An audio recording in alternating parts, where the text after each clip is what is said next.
नमस्ते।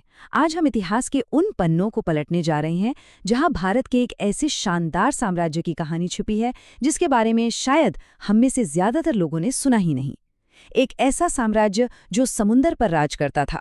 हम बात कर रहे हैं चोल राजवंश की। अच्छा, एक सवाल पूछती हूँ। आज से लगभग 1000 साल पहले सोचिए, कौन सा ऐसा साम्राज्य था जिसका दबदबा पूरे हिंद महासागर पर था, जिसने दक्षिण पूर्व एशिया के बड़े हिस्सों को जीत लिया था और जिसके राजदूत, जी हाँ, चीन के शाही दरबार तक जाते थे। अब देखिए, ज्यादातर लोगों के दिमाग में क्या आएगा? शायद कोई यूरोपीय ताकत, है ना? लेकिन जवाब इससे कहीं ज्यादा दिलचस्प है। ये कोई यूरोपियन पावर नहीं थी, ये एक भारतीय राजवंश था, चोल राजवंश। जी हाँ, आपने सही सुना। दक्षिण भारत का एक तमिल राजवंश जिसने समंदर पर ऐसी हुकूमत कायम की कि उसकी मिसाल आज भी दी जाती है। तो आने वाले कुछ मिनटों में हम इसी शानदार कहानी को परत दर परत खोलेंगे। हम देखेंगे कि ये भूला हुआ नौसैनिक साम्राज्य आखिर बना कैसे, वो कौन से राजा थे जिन्होंने समंदर पर हुकूमत की, कैसे उन्होंने समंदर पार एक अविश्वसनीय जीत हासिल की, कैसे उनका पूरा साम्राज्य ही ट्रेड यानी व्यापार पर टिका था, और आखिर में आज के दौर में चोलों की विरासत हमारे लिए क्या मायने रखती है। तो चलिए शुरू करते हैं। देखिए, चोलों का उदय कोई रातों रात हुई घटना नहीं थी, ये सदियों के विकास का नतीजा था। तो आइए सबसे पहले ये समझते हैं कि कैसे एक क्षेत्रीय शक्ति ने इतनी बड़ी महानता के लिए अपना मंच तैयार किया। चोलों का इतिहास बहुत बहुत पुराना है। उनका जिक्र तो 3री सदी ईसा पूर्व में, सोचिए, सम्राट अशोक के शिलालेखों तक में मिलता है। उन्हें दक्षिण का एक मित्र राज्य बताया गया है। लेकिन उनकी असली कहानी, जिसे हम शाही चोल कहते हैं, वो शुरू होती है 9वीं शताब्दी में विजयालय चोल के साथ। उन्होंने ही इस साम्राज्य की नींव फिर से रखी। और फिर आया 10वीं शताब्दी का दौर। ये उनका स्वर्ण युग था, एक ऐसा समय जब उन्होंने भारत के पूरे पूर्वी और पश्चिमी प्रायद्वीपीय तट पर, मतलब पूरे कोस्टलाइन पर, अपना कंट्रोल कर लिया था। और ये साम्राज्य फिर 13वीं शताब्दी तक फलता फूलता रहा। कमाल की बातें है ना?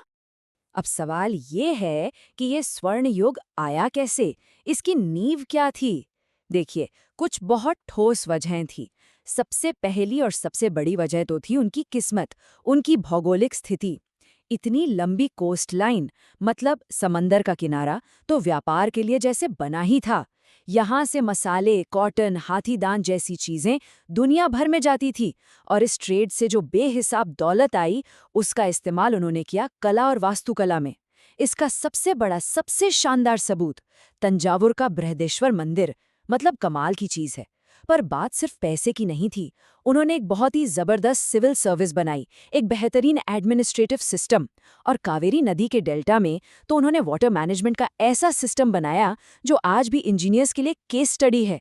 इसी सब ने मिलकर साम्राज्य को स्थिर और अमीर बनाया। देखिए, हर महान साम्राज्य के पीछे कुछ महान दूरदर्शी नेता होते हैं। ये बात चोलों पर तो बिल्कुल 100% सटीक बैठती है। हम बात कर रहे हैं दो ऐसे शासकों की जिन्होंने एक जमीनी राज्य को एक समुद्री महाशक्ति में तब्दील कर दिया।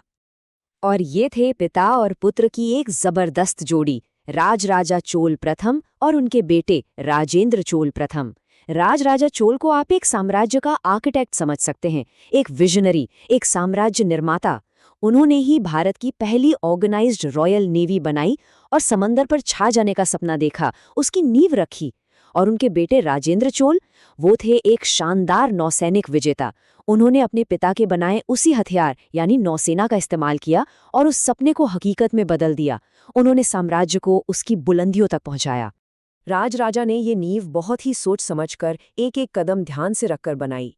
सबसे पहले उन्होंने उत्तरी श्रीलंका पर हमला किया और उसे जीता। इससे उन्हें अपना पहला विदेशी नौसैनिक अड्डा मिल गया, एक बेस जहां से आगे बढ़ा जा सके। इसके बाद उन्होंने मालदीव और लक्षद्वीप पर कंट्रोल किया। क्यों? क्योंकि इससे पूरे इंडियन ओशन के ट्रेड रूट्स पर उनकी पकड़ मजबूत हो गई। अब इन सब बड़े बड़े अभियानों के लिए चाहिए थे बड़े बड़े जहाज। तो उन्होंने नागपट्टिनम जैसे बंदरगाहों पर विशाल शिपयार्ड बनवाए। और सिर्फ जहाज नहीं, उन्होंने अपनी सेना को एक खास तरह की ट्रेनिंग दी, जमीन और पानी दोनों पर एक साथ लड़ने की। इसे एम्फीबियस वॉरफेयर कहते हैं, मतलब पूरी तैयारी थी। तो नींव तैयार थी। अब कहानी उस मोड़ पर आती है जो चोलों की नौसैनिक शक्ति का सबसे बड़ा, सबसे चमकदार सबूत है। ये राजेंद्र चोल प्रथम के उस दुस्साहसी अभियान की कहानी है जिसने उस वक्त के पूरे एशिया को हैरान करके रख दिया था। श्रीविजय साम्राज्य पर आक्रमण। याद रखिए ये साल 1025 सीई। इसी साल राजेंद्र चोल ने दक्षिण पूर्व एशिया के सबसे ताकतवर समुद्री साम्राज्य श्रीविजय के खिलाफ एक बहुत विशाल नौसैनिक बेड़ा रवाना किया। सोचिए, ये हजारों मील दूर समंदर के पार अपनी ताकत का एक ऐसा प्रदर्शन था जो पहले कभी नहीं देखा गया था। और ये सिर्फ ब्रूट फोर्स का खेल नहीं था, ये दिमागी रणनीति का एक मास्टर क्लास था। चोलों ने एक बेहद चतुर चाल चली। उन्होंने क्या किया, एक छोटा बेड़ा एक सेकेंडरी फ्लीट मलक्का स्ट्रेट की तरफ भेज दिया। ये सिर्फ एक धोखा था, श्रीविजय की नौसेना का ध्यान भटकाने के लिए। और जब दुश्मन का ध्यान वहां था, तब मुख्य बेड़ा एक बिल्कुल अनअपेक्षित लंबा रास्ता लेकर सुंडा स्ट्रेट से होते हुए राजधानी पालेमबांग पर दक्षिण से अचानक हमला कर देता है। Surprise attack. इतना ही नहीं, उन्होंने अपने जहाज़ों को एक खास अर्धचंद्र व्यूह में लगाकर, यानी एक क्रेसेंट फॉर्मेशन में लगाकर दुश्मन को चारों तरफ से घेर लिया और उन्हें पूरी तरह से तबाह कर दिया। कमाल की स्ट्रैटेजी थी। इस जीत का जिक्र हमें राजेंद्र प्रथम के एक प्राचीन शिलालेख में मिलता है, और उसके शब्द सुनिए। वो कहते हैं, उसने गरजते समुद्र के बीच कई जहाज़ों को भेजकर कडारम के राजा संग्राम विज्जोतुंग वर्मन को पकड़ लिया और खजाने का बड़ा ढेर अपने कब्जे में ले लिया। ये शब्द सीधे उस दौर से हम तक पहुंच रहे हैं जो उस जीत की भव्यता को बयां करते हैं। इस हमले का नतीजा गेम चेंजिंग था। चोलों ने श्रीविजय के 14 प्रमुख बंदरगाहों पर कब्जा कर लिया। इस एक जीत ने चीन और भारत के बीच के सबसे जरूरी व्यापार मार्ग पर श्रीविजय की जो मोनोपोली थी, जो एकाधिकार था, उसे हमेशा के लिए चकनाचूर कर दिया और इस रास्ते को चोल व्यापारियों के लिए पूरी तरह से खोल दिया। लेकिन एक मिनट रुकिए, इस जबरदस्त सैन्य जीत के पीछे असल मकसद क्या था? क्या यह सिर्फ जमीन जीतना था?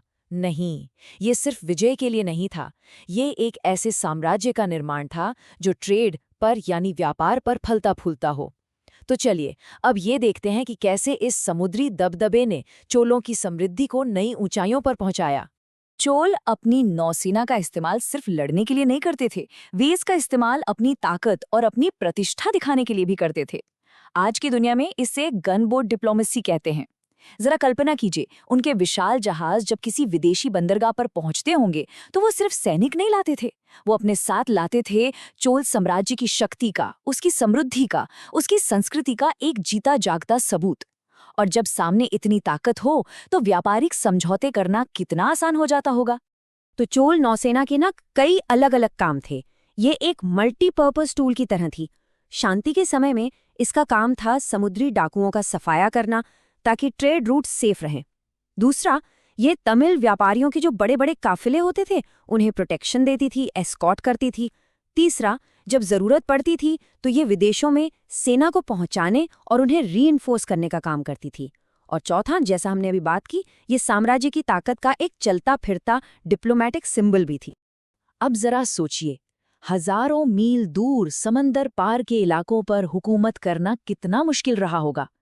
इसके लिए सिर्फ ताकत नहीं बल्कि बेहतरीन प्रशासनिक दिमाग की जरूरत थी, और चोलों के पास वो था।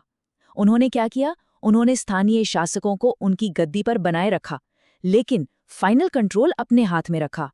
कम्युनिकेशन के लिए उन्होंने द्रोण नाम की तेज नावों का इस्तेमाल करके एक जबरदस्त संदेशवाहक सिस्टम बनाया। और सबसे कमाल की बात, उन्होंने दुनिया का पहला व्यापक समुद्री कानून, एक तरह का मैरीटाइम लॉ बनाया।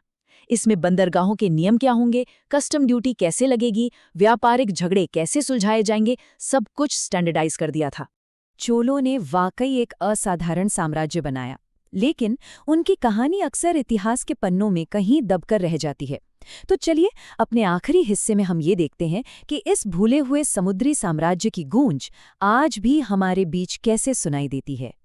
ये सच में हैरानी की बात है। देखिए, हम वाइकिंग्स के बारे में जानते हैं, हम वेनिस के समुद्री साम्राज्य के बारे में पढ़ते हैं।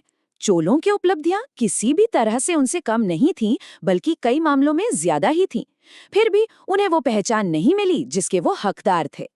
उनकी कहानी हमें याद दिलाती है कि इतिहास में न जाने कितने ही ऐसे अध्याय हैं जो अनसुने रह जाते हैं और जिन्हें जानना हमारे लिए बहुत जरूरी है।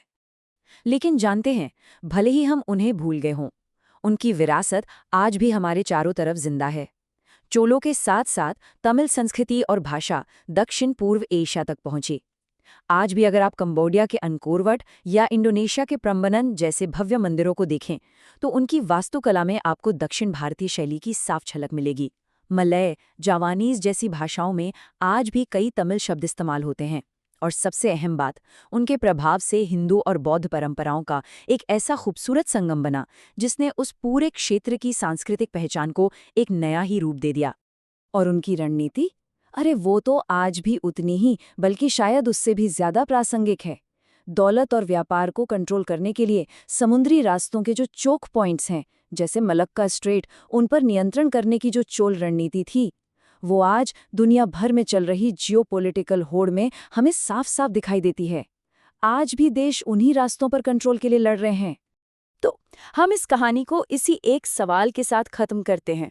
शासन, व्यापार और रणनीति के मामले में ये भूला हुआ समुद्री साम्राज्य आज की दुनिया को और कौन-कौन से सबक सिखा सकता है?